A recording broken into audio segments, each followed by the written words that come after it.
and welcome to today's video. Thank you so much for being here. Before we jump into the Trinket 2 side quest, we are going to have a little announcement. I just want to let you guys know, do you remember that I said a little while ago, about a month ago, that I was playing a 4-shot of Daggerheart, and once the live stream version got turned into the podcast version and got put out, I was going to tell you? This is me telling you. I played in a live stream of Daggerheart. That was a 4-shot. It was a lot of fun. I have a lot of thoughts on Daggerheart. That video is coming soon. We are turning, Teacup Dragon is turning all of that stuff, all of those live actions into a condensed podcast. So it takes out all the ums and ahs and what do I roll and all that kind of stuff. And it turns it into just a succinct thing for you to listen to. The first episode is already out and it will be linked in the doobly-doo below. And I will announce and link every single episode as it comes out. There are 4. It is a lot of fun. I thought that was very good. The twist at the end is incredibly great. I love the twist at the end personally.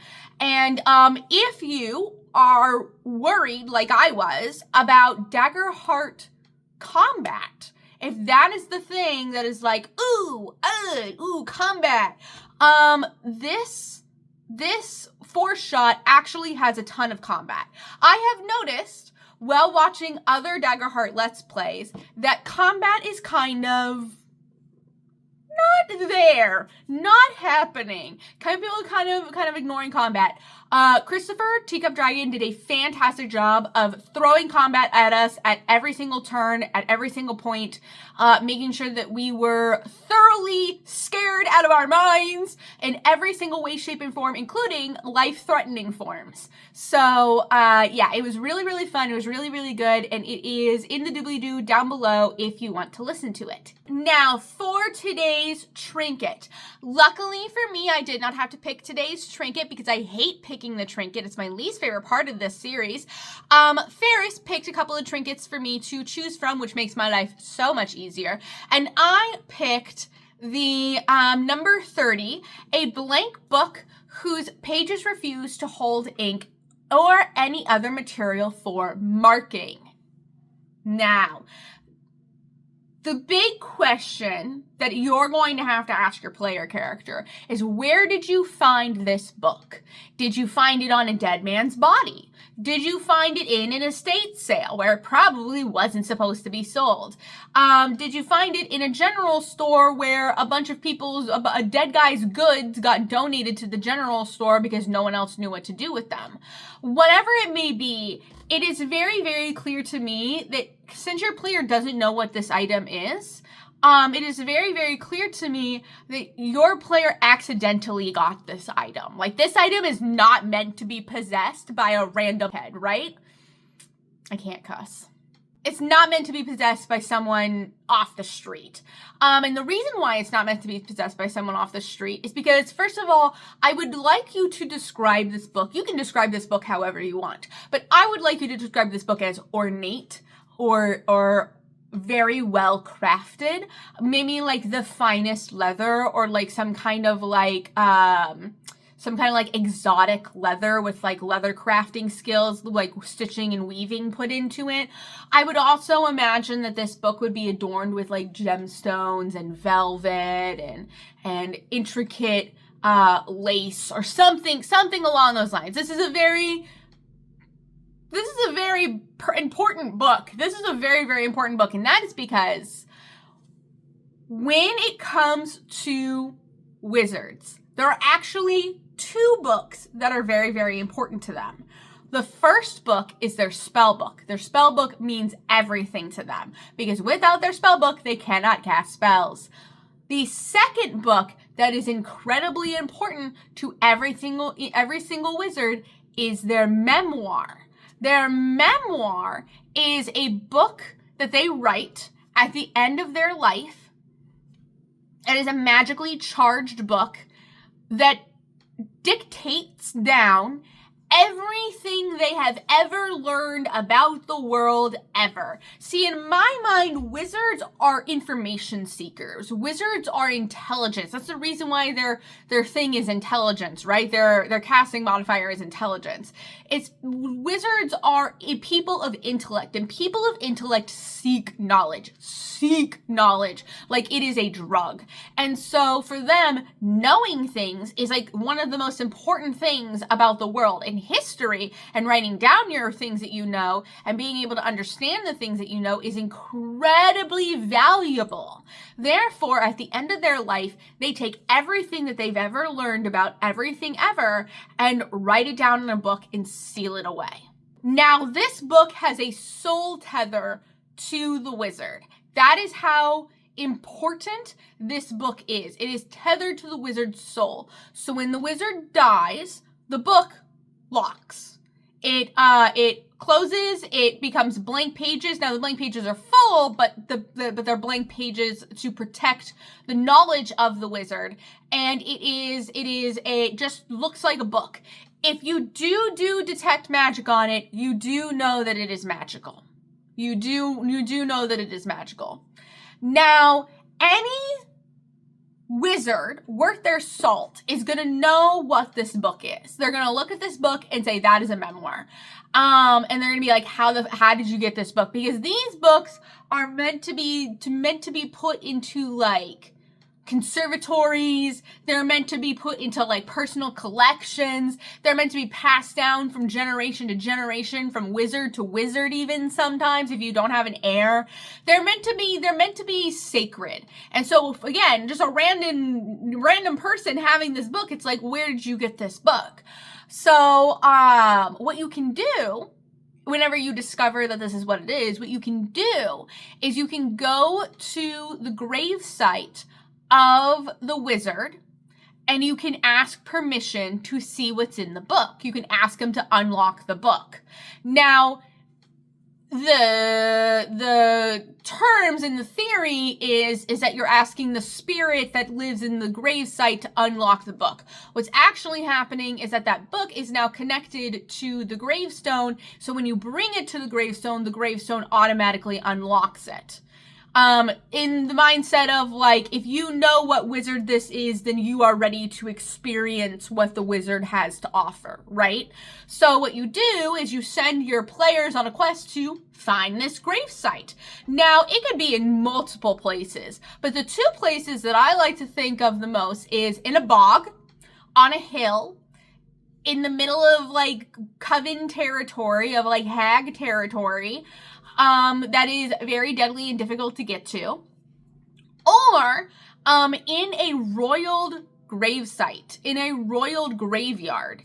And in order to gain access to this royal graveyard, you have to work your way up through the ranks of whatever country or whatever state or whatever city that gravesite is being watched by. So basically you have to like do favors or build up rank within their ranks in order to gain access to this graveyard. Now, once you get to the grave site, what you are technically supposed to do is you're supposed to take the book, put it on the grave, and then pray and ask permission from the soul of the wizard to unlock the book. What's actually happening is that the grave site is going to sync with the book and then unlock the book. This is what wizards' graves are built like and what they do. I also imagine that a wizard's grave is like very grandiose. I don't imagine a wizard's grave being like a plaque, like a little placard. Like I imagine it being some kind of like contraption. Maybe there's also some puzzle to access the grave. That would also be really neat. Like the tombstone itself has a puzzle, or like the mausoleum that it's in has a puzzle within the mausoleum. I think that would be something really cool, but it's totally up to you and what you want to do and how much of an encounter you want to make this side quest. So once you access the book, I would recommend as a prize allowing them to pick spells from a book. So since you get access to the wizard's book, you pull out you pull out the player's handbook and you say you can pick spells from here. Now, I wouldn't recommend doing the player's handbook because, to be completely honest, third-party publishing companies have created some amazing spells. Third-party publishing companies have really, really done a lot and have grown since 2014, and especially since the OGL incident. And I would really, really recommend looking at third-party content and seeing if you can find some interesting spells that your players have never come across before, so that it really does feel like they're opening up a wizard spell book. Like they're like, oh, you know what I mean? They're opening up new imagination and new ideas in their mind, and they're getting access to something completely new. I think that that would be the most effective way to make this side quest cool.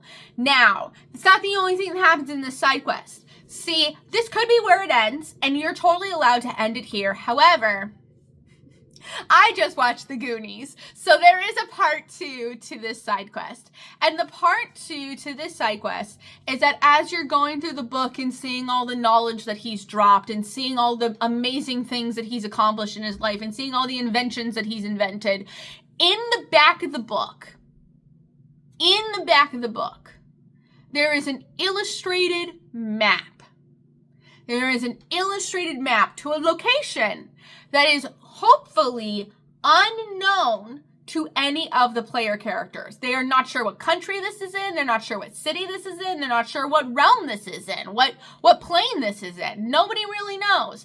There's like some hints in like maybe some poems and stuff along the edges to give some hints of like whether or not it's in the Shadowfell or the Feywild or whatever. But that map leads the players to all of the wizard's worldly possessions.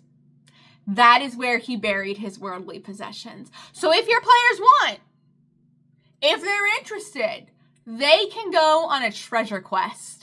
They can go treasure hunting, and you can work together to build a beautiful story of like maybe like teaming up with pirates or fighting against pirates, or the orcs are coming first, or we have to go into this dangerous land, and they will go on a treasure quest to get the wizard's worldly possessions. And I just think that is the most coolest stuff. I think it's so much fun.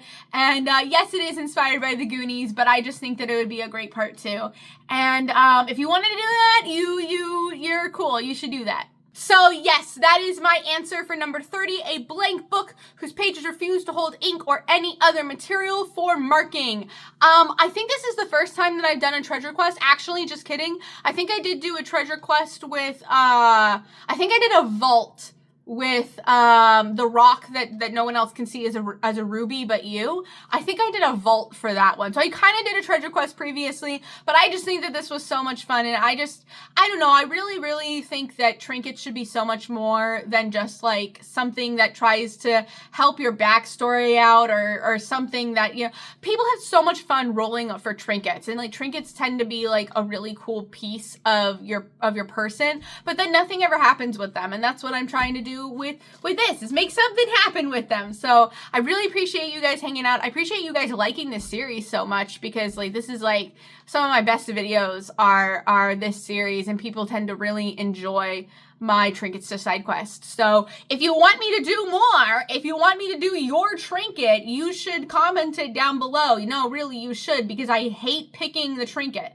That's like my least favorite part of this entire thing, is picking the trinket. So you should comment your trinket down below so that I have the ability to create something interesting out of it. I appreciate everyone for being here. I appreciate you guys listening to me. And if you want to listen to the Daggerheart 4-shot, the link will be in the doobly-doo down below. It's part 1, but I will link the other parts whenever the other parts come out. Yeah, I think that is everything. I will see you guys in the next video, where I will be wearing the same jacket because I'm pre-filming stuff. But you are always welcome at my table, and I will see you later.